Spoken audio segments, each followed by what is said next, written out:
오늘은 교회가 전통적으로 어버이 주일로 지키곤 했던 5월의 두 번째 주일입니다만, 올해는 달력이 아시는 대로 그렇게 되어져 있어서 지난 주일 이미 그 하루 뒤가 어버이날이 되기 때문에 제가 어린이들과 자녀들과 또 부모님의 관계에 대한 말씀을 이미 나눈 바가 있습니다.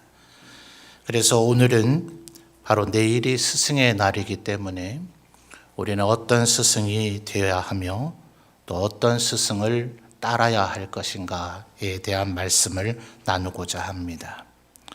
그래도 우리 중고등부에서 교회를 가족이라 한다면 우리 교회의 부모님들에 해당되시는 우리 어르신들에게 존경과 예의를 표하며 오늘 여러분의 가슴마다 꽃을 달아드리고 한 것에 또한 감사를 드리고, 또 우리 장로님의 기도와 또 찬양대에 우리 부모님의 사랑에 대한 찬양으로 하나님 앞에 영광 돌린 것을 감사를 드립니다. 오늘 우리가 읽은 말씀의 3절 하반절을 보면 스승을 많이 둔다 하는 표현이 있습니다. 어쩌면 아직도 교육열이라고 한다면 전 세계의 2등이라 해도 서러워할 것이 아마 우리나라가 아닌가. 그 어느 민족들보다도 자녀들을 향한 교육열이 아주 여전히 최고조에 달해 있기 때문에 어쩌면 우리 부모님들의 입장에서는 할 수만 있다면 돈이 들어서 그렇게 못하지, 학교에 수많은 선생님들이 계시다 하더라도 가정의 각 과목별로 아이들에게 스승을 붙여주고 싶은 그런 마음들이 아마 계시지 않을까, 그런 생각을 해봅니다. 그런데 3절과 4절을 잘 살펴보시면 바울 사도는 스승을 많이 둔다 하는 이것을 그렇게 지금 좋은 느낌으로 사용하고 있지를 않습니다. 첫째는 먼저 바울 사도가 디모데에게 이 편지를 보냈을 때 결국 디모데의 개인적인 편지가 아닌 이것은 공교회의 성경, 하나님의 말씀이 되었는데, 초대교회의 성도들이나 디모데나 3절 하반절에 스승을 많이 둔다 하는 이 말이 과연 이해가 되었을까, 또 얼마나 충격이 되었을까 하는 그런 생각을 해봅니다. 아마 이 자리에 계신 분들은 대부분 기억나는 스승님들이 계시겠죠. 근데 고대의 사람들은 어땠을까요? 바울이 디모데에게 이 얘기를 할 때만 하더라도 여러분, 모든 사람이 스승이 있던 그런 시절이 아니죠. 아무나 선생님을 모실 수가 있나요? 스승 없이 그렇게 살아가야 되는 인생들이 훨씬 더 많았다 하는 겁니다. 누가 스승이 있습니까? 결국은 왕의 자제들, 다음 때의 왕위를 이을 왕족들이나 귀족들에게나 겨우 교육이 허락이 되어져서 스승이라 불려질 존재가 있을 정도죠. 지금 우리 앞에 비파와 수금, 우리 악기 연주자들도 있습니다. 이 악기를 하나 배우기 위해서도 아마 많은 스승님들이 필요할 겁니다. 오늘날에는 이 스승이라고 하는 이 단어와 개념이 모든 배움의 영역에 쓰여지고 있지만, 이 고대에는 스승이라 하는 것이 이런 모든 영역에 쓰여지는 것이 아니더라 하는 거죠. 오늘날에는 예술이라 불려지는 이런 영역이나 혹은 요즘은 더 인정받을 기술자들의 기술을 배우는 것은 천시하고 심지어는 잡학이라고 불려지고, 조선시대까지만 하더라도 그런 것들은 중인들 이하의 사람들이나 배우는 것이라서 그 가운데서 무슨 스승과 제자라 하는 이런 단어는 과한 언어도단이라 그렇게 여겨질 정도였죠. 그러니까 바울 사도가 지금 이 말을 쓸 때 이전에는 소위 말하는 사상과 또 철학이나 혹은 정치 이념 정도를 가르치는 거, 배우는 것, 그런 것이 소위 스승이라고 하는 영역에 있을 정도죠. 그러나 그것들도 결국 이 세상에 다 존속되고 남아있지도 않았습니다. 여러분, 중국이 가장 혼란했던 시기를 말한다면 아마도 주나라 이후의 춘추 전국시대라 할 거예요. 얼마나 전쟁을 많이 일삼았으면 전쟁하던 시대다. 그게 전국시대라는 단어의 의미 아닙니까? 그 춘추 전국시대에 소위 제자백가라 그러죠.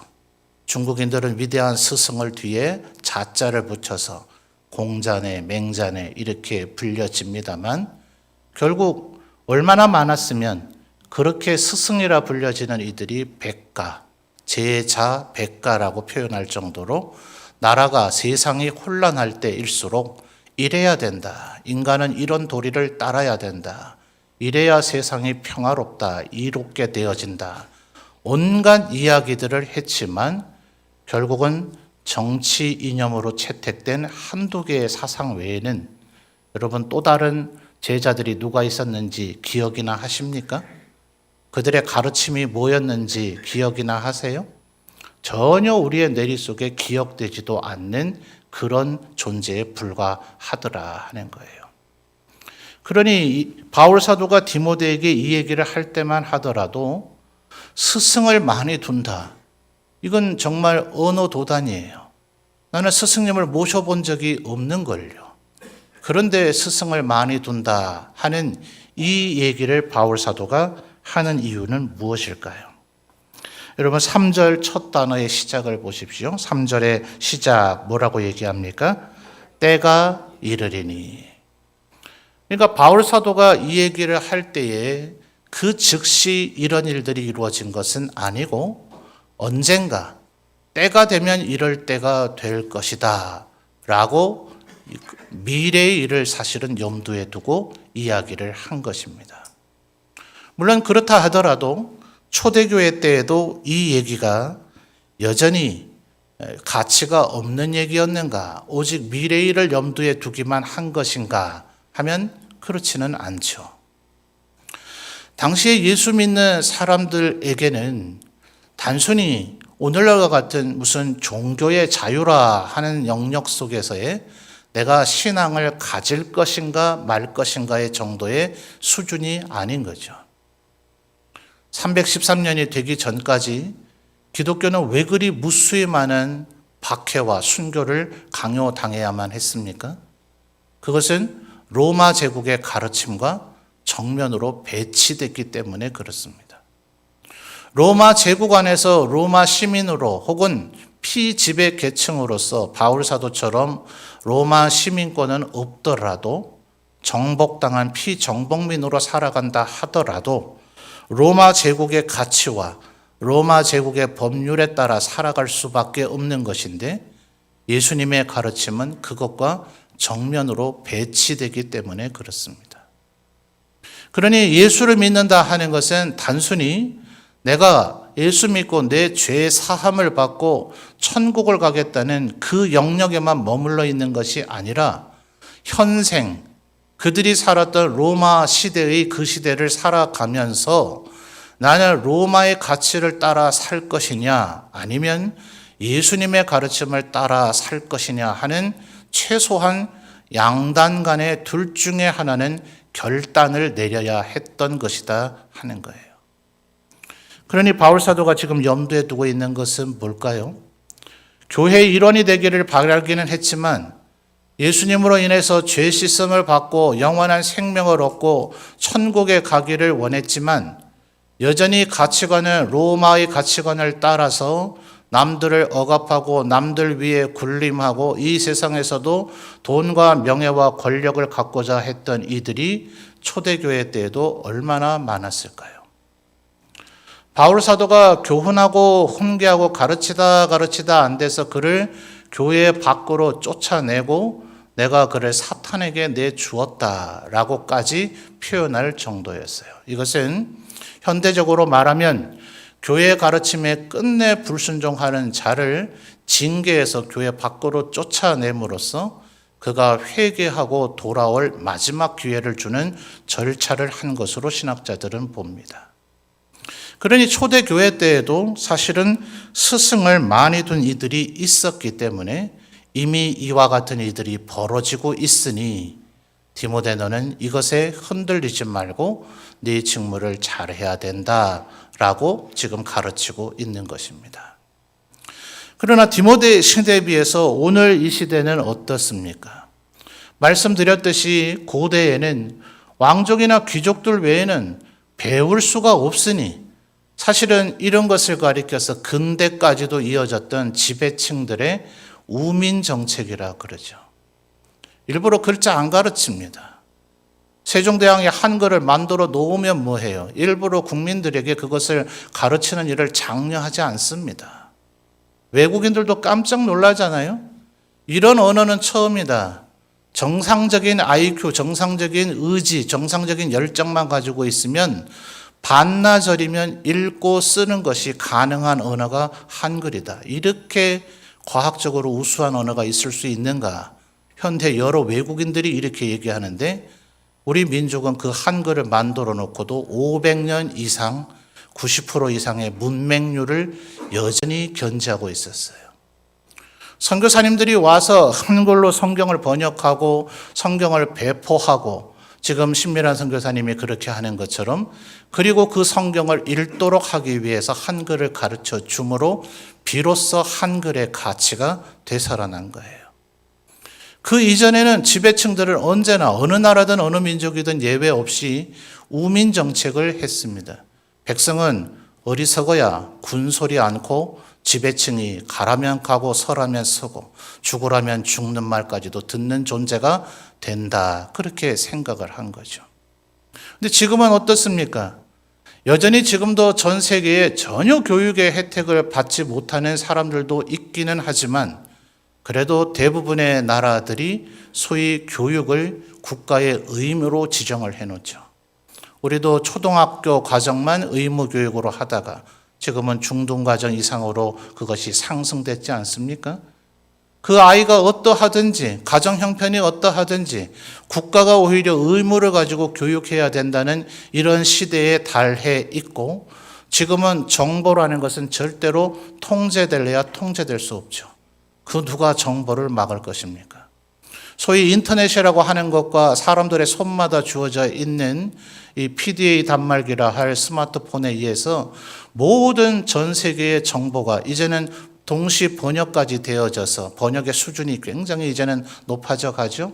그러니 언어의 장벽까지도 무너지고 정보의 장벽까지 무너져 버린 말 그대로 3절 하반절에 스승을 많이 두는 것이 가능한 시대가 되었더라 하는 거예요.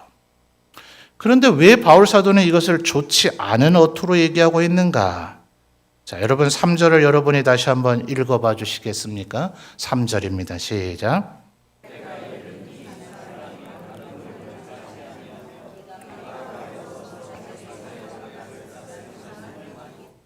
예, 3절만 하더라도 스승을 많이 두는 이유가 뭐예요? 첫째, 바른 교훈을 받지 않으려고요. 두 번째요, 귀가 가려워서요. 세 번째요, 자기의 사욕을 따르고 싶어서 그렇습니다. 그러니까 이제는 이 말을 듣는 것이 아니라 그 말 가운데서 내가 듣고 싶은 것만 듣겠다. 귀가 가렵다. 도무지 만족이 안 된다. 이래서 결국 스승을 많이 두는 시대가 되어져 버렸다는 거예요.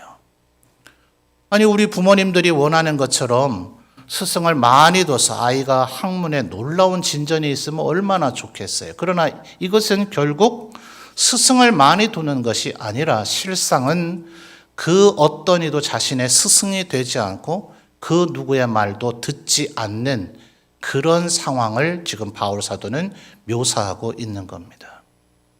여러분 고대에는 어땠어요? 우리 드라마나 사극 같은 것에서 가끔 보면 스승님 저를 제자 삼아 주십시오 한다고 스승이 아무나 제자로 받아들여 줍니까?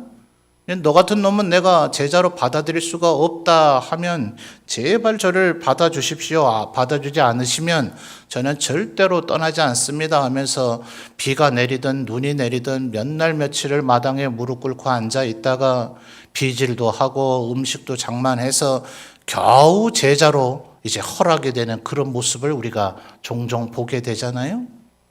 근데 오늘날엔 어떠한가? 소위 유명인이라고 하는 일명 셀럽이라 불려지는 그런 탁월한 사람들이 지금 이 시대에도 많죠. 얼마나 많은 강의를 하겠어요. 그 강의들이 대부분 동영상으로 녹화가 되어져서 인터넷망에 올라와 있죠. 또 그들이 쓴 책들은 또 얼마나 많아요. 그러다 보니 누군지도 모르는 사람이 자칭 제자입니다.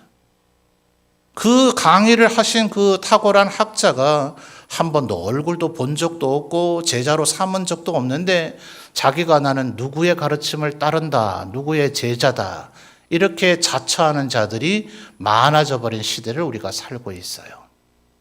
그를 정말 스승으로 존중하면 다행이겠는데 A라고 하는 학자가 있으면 그의 말에서 자기의 마음에 드는 얘기, 지금 3절에서 귀가 가려워서라고 하는 것처럼 자기의 마음에 드는 얘기만 뽑아내서 이것이 내 스승 바로 저분의 사상이다라고 자기가 만들어버리는 거예요.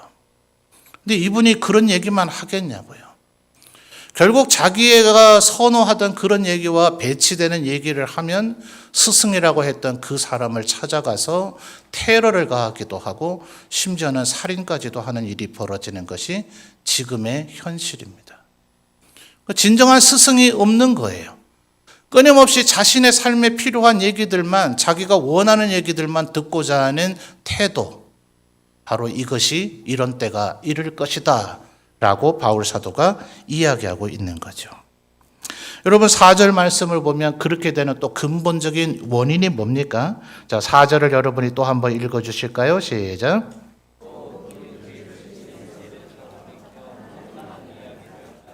자, 귀를 어디에서 돌이켜요? 자, 진리가 뭡니까? 예수님께서 말씀하시기를 내가 곧 길이요, 뭐예요? 진리요 라고 말씀하셨죠. 그러니 지금 신약 성경에서 사도들이 언급하는 진리는 거의 다 예수님을 지금 염두에 두고 있습니다. 그러니까 사실은 그들이 예수님의 말씀을 따르는 것이 아니라 예수님의 가르침조차도 다른 여타의 스승들과 동일 선상에 두고 예수님의 말씀 가운데 자기가 원하는 것만 발췌해서 따르는 그런 시대가 될 것이다. 초대교회 때 이미 그런 시대가 돼 있고 지금은 그 시대가 아주 극에 달해 있는 시대가 되어져 버렸습니다.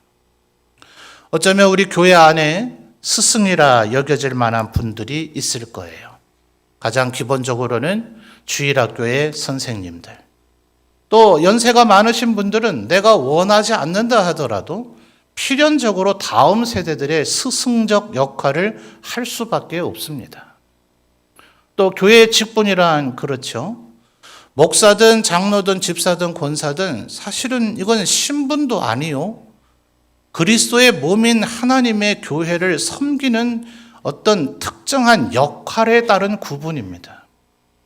목사는 목사가 해야 할 일을 다해서 그리스도의 몸, 하나님의 몸인 교회를 섬기는 종에 불과한 것이고, 장로는 장로의 역할을 하는 종에 불과하고, 집사도 권사도 각각 자기의 역할을 해야 되는 종에 불과한 것인데, 이것이 한국 사회는 아직 조선시대에서 깨어나지를 못했는지 계급인지 신분인지 이런 쪽으로 자꾸 여기고 있으니 그들의 말에 영향을 받으려고 하는 것이 현실입니다.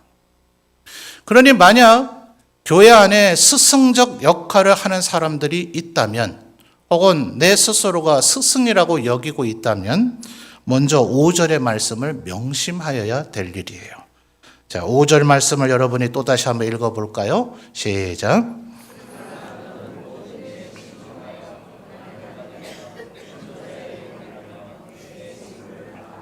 아멘.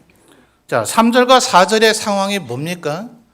때가 이르러서 스승을 많이 둬서 귀가 가려워서 계속해서 말을 듣지 않는 거예요. 진리에서 돌이켜서 허탄한 이야기를 따르고 있으니 디모데의 말을 들어요, 안 들어요? 안 듣더라 하는 거예요. 바울 사도의 말도 안 들었거늘 하물며 디모데의 말을 들었겠습니까? 디모데 전후서에 기록된 것들을 종합해 보면 이때의 디모데는 비교적 젊은 나이였어요. 그때나 지금이나 나이 젊으면 니까짓 게 뭔데, 네 나이가 몇 살인데 감히 누구를 가르치려 드느냐, 이러니 디모데의 말은 무시당하기가 일쑤였습니다. 그래서 언제나 바울 사도가 권면하기를 너의 진보를 보여줘라, 네 말을 무시하지 않도록 네가 존중받는 자가 되기를 힘쓰라, 이런 권면이 있을 정도였어요. 더더군다나 스승을 많이 둘 태도를 가지고 있으니 귀가 가려우니 진리에서 돌이켜서 허탄한 얘기를 따르고 있으니 하나님의 말씀을 따르려 하겠습니까? 그러니 5절의 말이 중요한 거예요. 디모데를 비롯한 오늘날에 어떠세요? 주일학교 선생님들, 학생들이 말은 다 잘 들어요? 간혹 목사의 귀에는 목사가 원하지 않아도 이런저런 얘기들이 들려오는데 아이고 참 나 같아도 속상해서 주일학교 교사 안 하려고 하겠다고만은 그래도 해주시니 참 감사하다 하는 생각을 가질 때가 종종 있습니다. 주일학교 교사 선생님들 힘내십시오. 여러분의 고충과 어려움을 목사가 모르는 게 아닙니다. 알고 여러분이 잘 인내해 주시니 참 감사할 따름이죠. 근데 이렇게 말을 잘 듣지를 않으니, 자, 5절에 바울 사도가 지금 디모데에게 뭐라고 얘기합니까? 너는 모든 일에 뭐 하라고요? 신중하라. 그 다음 뭡니까? 고난을 받으며. 하나님의 교회의 일꾼으로서 어떤 다른 사람에게 영향을 미칠 위치에 있는 사람은 필연적으로 고난을 받을 수밖에 없다. 바울 사도가 지금 이 얘기를 강조하고 있는 거죠. 지금 어디에도 5절 어디에도 1년에 한 번 스승의 날이 되면 꽃도 달아주고 또 어버이날이 되면 꽃도 달아주고 존중하고 칭찬하고 그렇게 존경에 맞지 않을 것이니까 기대해라, 이런 얘기는 성경 어디에도 없어요. 너의 모든 일을 신중하게 해라. 그리고 고난을 받아라. 그 다음에 뭐라고요? 전도자의 일을 하라 했는데 대상은 교회 아닙니다. 여러분, 우리는 흔히 교회 밖에 하나님을 전혀 모르는 사람들을 인도해서 우리 교회에 등록해서 매주일 예배 드리러 나오게 만드는 것을 전도라고 국한해서 생각하지만 성경의 내용을 봐도 전도는 교회 밖에서만 이루어지는 것이 아니라 교회 안에서 끊임없이 이루어져야 될 일입니다. 오늘날 우리 교회도 전문적으로 사용하고 있는 사형리나 전도 폭발과 같은 그 전도 방법을 20세기에 고안해내고 창안해냈는데 그것을 만드신 분들이 대상으로 했던 것은 교회 아니었어요. 교회 밖에 예수를 전혀 모를 것이라고 여겨지는 사람들 정도가 아니라 교회는 매주일 온다고 하는데 무엇으로 천국 가는지를 전혀 모르는, 내가 몇 대째 예수 믿는 집안인데 당연히 천국 가지 않겠어요? 내가 교사, 찬양대, 내가 교회 중직분자인데 당연히 천국 가지 않겠어요? 우리 집안이 헌금해서 교회를 몇이나 지었는데 당연히 천국 가지 않겠어요? 이런 전혀 비성경적인 대답을 하는 이들이 허다해서 이들이 복음이 뭔지 전혀 아직 모르고 있구나. 이것이 지난 20세기의 사형리와 전도 폭발을 만들어지게 된 거예요.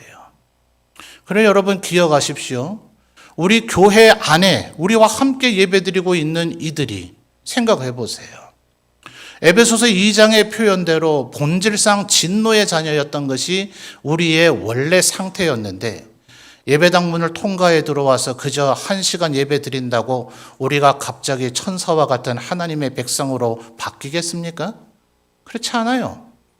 우리는 죽을 때까지 끊임없이 말씀을 따라서 거듭나고 또 믿음이 우리에게 주어지고 때로는 휘청거릴지라도 성화의 삶을 살기 위한 성령의 기름 부으심과 견인의 은혜가 필요한 거죠.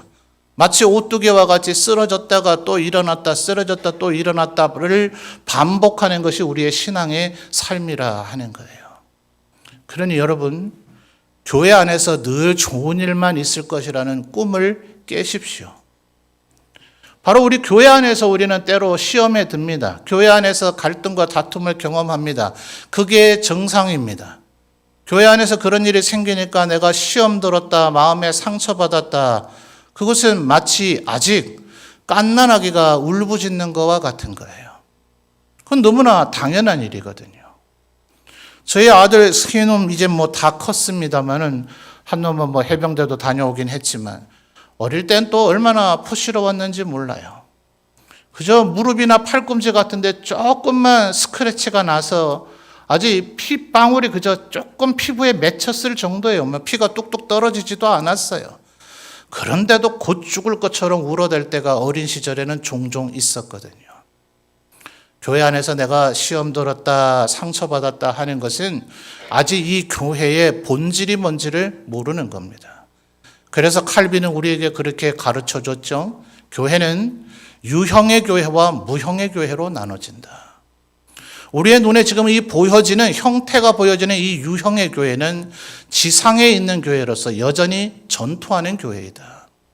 우리의 눈에 보이지 않는 무형의 교회, 그래서 나중에 우리가 죽음의 터널을 거쳐서 천국 가서 만나게 될 교회는 천상에 있는 교회이고 그것이 승리한 교회이지, 현재 우리가 유형의 교회로 우리의 눈에 보여지며 여전히 지상에 있는 교회로 영적인 싸움이 벌어지고 있는 이 교회에서는 우리가 끊임없이 상처를 받을 수밖에 없는 것이 현실이다 라고 가르쳐 주었다는 사실을 기억해야 합니다.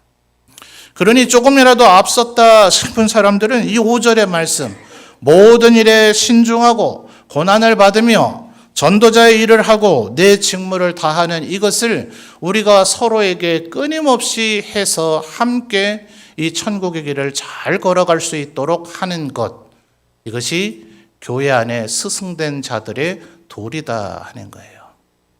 그러나 여러분, 저는 오늘 우리 성도들에게 조금 더 한 단계 높은 이야기를 말씀드리고 싶어요.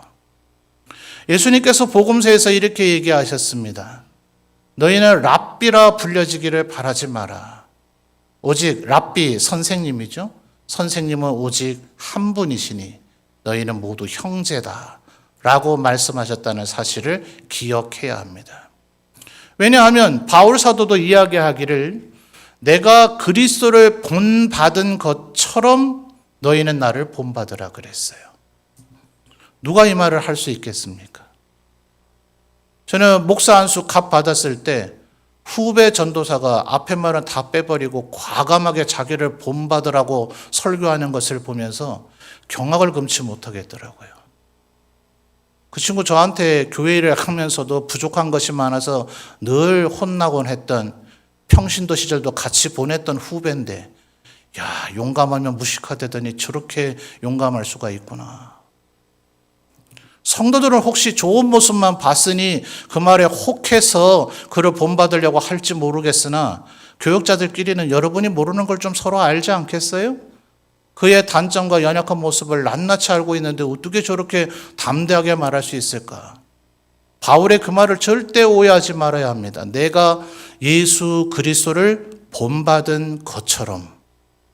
그래서 저는 영원토록 그 말은 못하겠더라고요. 난 너무나 부족한 것이 많아서. 그러니 여러분 기억하셔야 됩니다.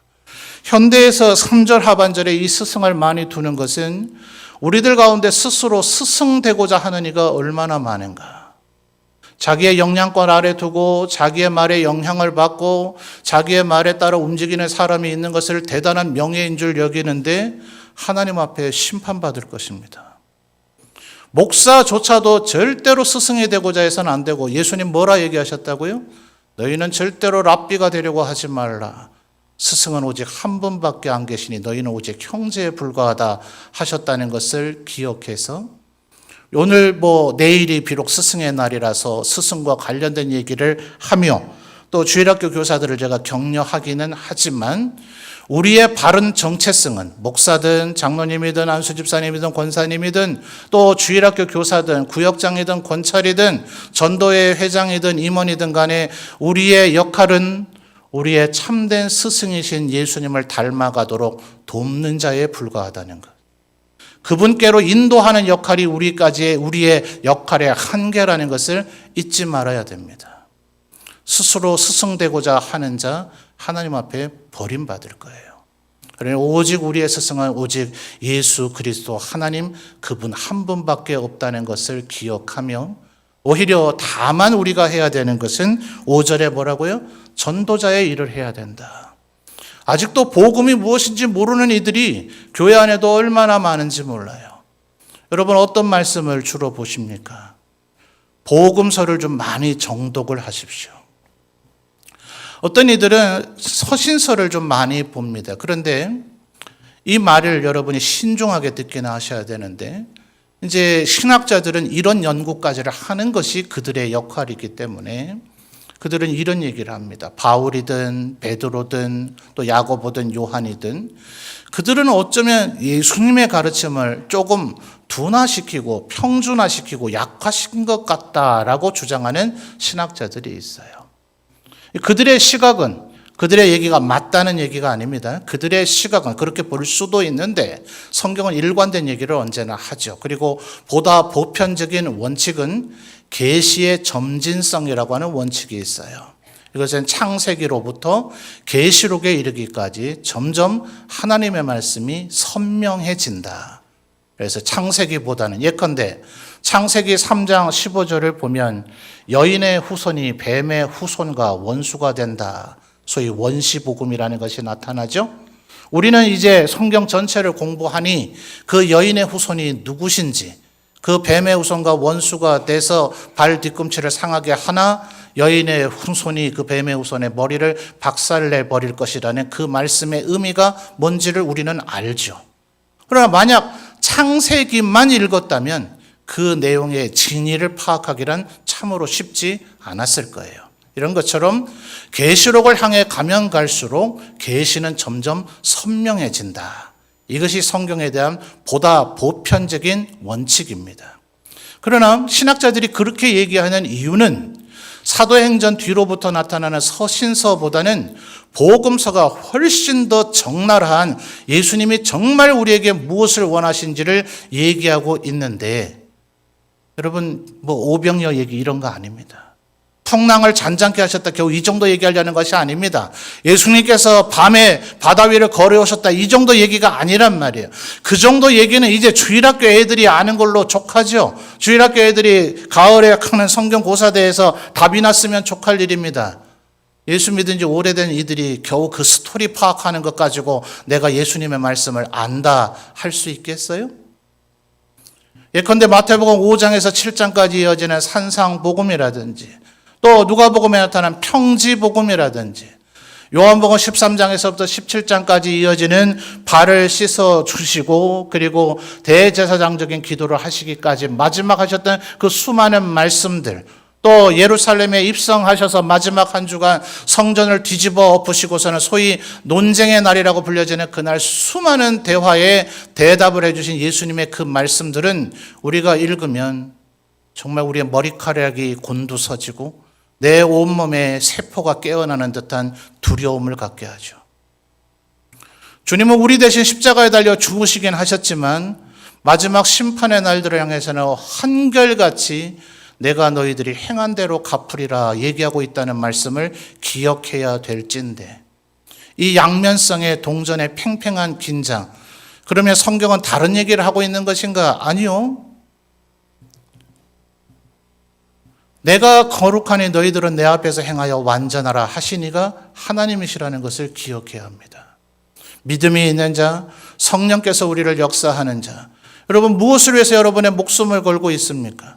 돈을 한 번 더 벌어야 됩니까? 더 건강해져야 됩니까? 내 삶에 날마다 기쁜 일이 있어야 됩니까? 내가 하고 있는 취미 생활에 좀 더 성취도와 완성도가 있어야 됩니까? 아니요. 그 사람은 지금 밭에서 보화를 발견한 자가 아닙니다.